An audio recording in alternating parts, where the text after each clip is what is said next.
And I'm Akira. And you're watching Dontaesboxingnation. That was good. Dontaesboxingnation, what's going on, guys? So Artur Beterbiev, he gets a 9th round stoppage and a very impressive win against Marcus Browne. Beterbiev, he started off slow, giving up the first 2 rounds. It looked like it might even be a little competitive after the first 2 rounds. But man, when Beterbiev started letting his hands go, it's crazy because Marcus Browne was playing the role as the boxer. Artur Beterbiev was playing the role as the aggressor. But the crazy thing is, Beterbiev was the better boxer even when he was aggressive, which makes him a very dangerous, complete fighter at the light heavyweight division. Artur Beterbiev was extremely accurate with all of his punches. He had great punch selection. There's no doubt about it, Marcus Browne, he made the fight easier for Beterbiev because all Marcus would do is he would back up to the ropes, go into the high guard, and wait to counter. But the problem was he would allow Beterbiev to get off about 5 to 6 punches before Browne would come back with maybe 1 or 2 punches. And Marcus was never accurate with his punches. He was throwing these hard shots, but they were just air balls. Once again, Beterbiev, he was landing the majority of the punches that he was throwing. Now, even though this wasn't the best competition in the world for Artur Beterbiev, I still believe his performance was so impressive that Canelo Alvarez most likely won't be interested in this fight. Do you guys remember before the Canelo versus Caleb Plant fight, Eddie Hearn, he told the boxing world, he said, Canelo said he wants Beterbiev next. I told Canelo, why don't you take the Bivol fight next? And he said, no, I want the Beterbiev fight. And I'm paraphrasing, but Eddie Hearn, he said, man, that's the type of warrior that Canelo Alvarez is.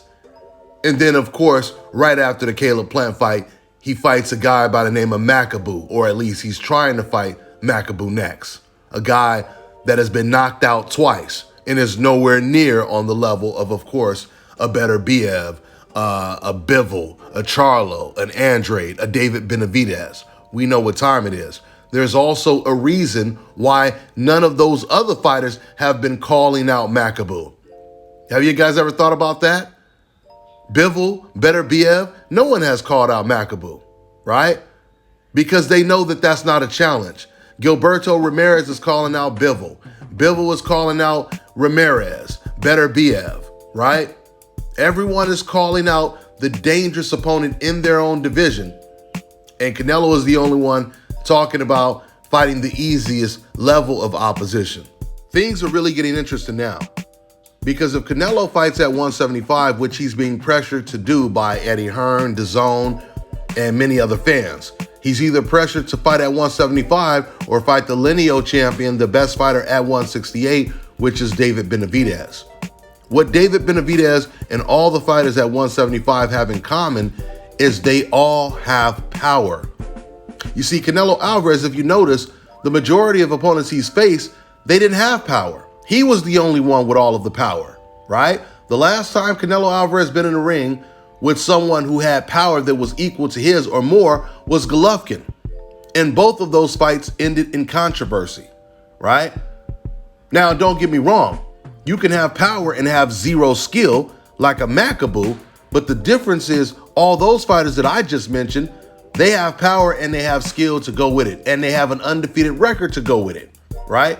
Makabu, who's a cruiserweight, of course he's going to have some kind of power, but someone who has no defense, no chin, no rhythm, no coordination, no speed, really all he has is a belt.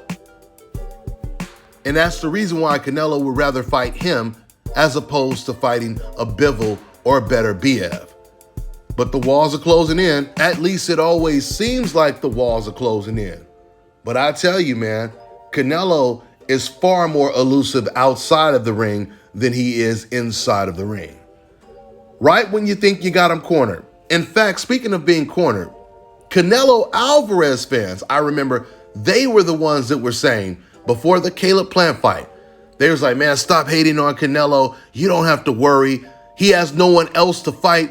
Of course he's going to fight either David Benavidez or Charlo next. Who else can he fight, right? All of a sudden, he pulls a Macaboo out of his ass, and those same fans are now defending Canelo.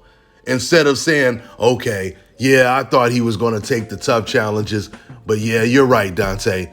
He is trying to find the easy way out. We know what time it is, guys.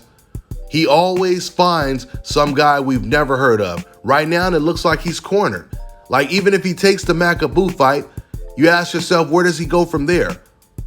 Because we know Macaboo is one of the weakest fighters, not one of the weakest champions. He's one of the weakest fighters in that division at cruiserweight. And the fight, realistically, is not even at the cruiserweight limit.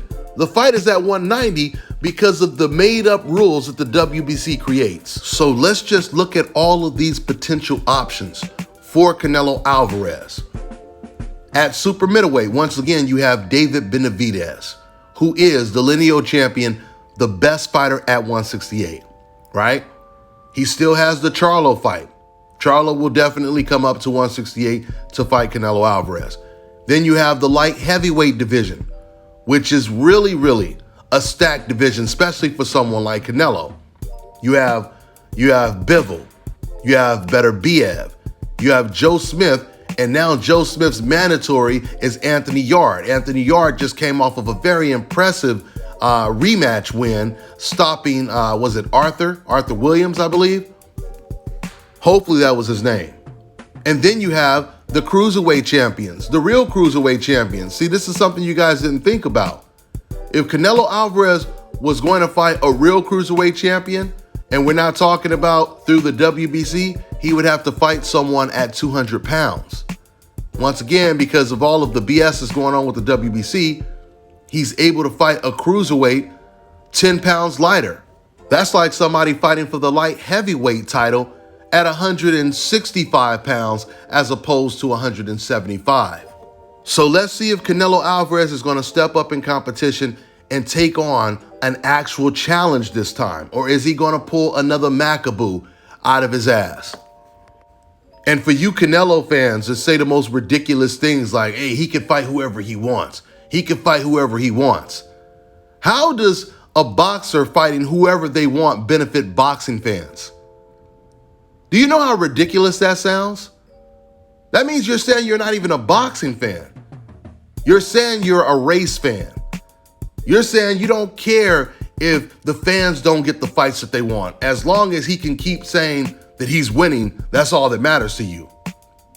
In no sport will you ever hear fans say, hey man, the teams could play against whoever they want. In every other sport, you watch those sports because you know at the end of the season, there's going to be a conclusion. And we're going to find out who the best team is in that sport, right? In that league. And that's the exact way it's supposed to be in the sport of boxing. You will never hear me say, man, Terrence Crawford can fight whoever he wants. As long as Terrence Crawford is still active and he's still a champion, right? And he's still in his prime, you're never going to hear me say that. If I am going to say that, it's going to be after he retires and he wants to do exhibitions like Floyd Mayweather. Then you'll hear me say, man, he can do whatever he wants. The man is retired.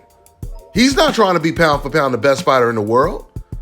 That's the only time you should be able to say this person can fight whoever he wants is if that person is not claiming that he's the best in the world. If that person has accepted, I ain't gonna never be the best, or I used to be the best, I don't care who the best is now. I just wanna go out and, get a couple checks and call it a day.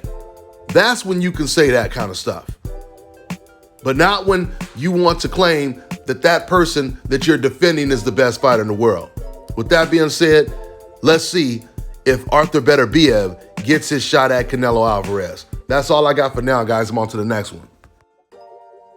Fellas, I've got some great news for you. If you've lost your hair or have a receding hairline, the time has come when you can finally get your hairline back through a process called scalp micropigmentation. So here's how it works. It's a hair tattoo that replicates the look of your hair follicles when you have fully shaved it down. So to get this hookup, make sure you follow and contact my man ScalpCarolinas on Instagram. Contact them at 704-499-3471.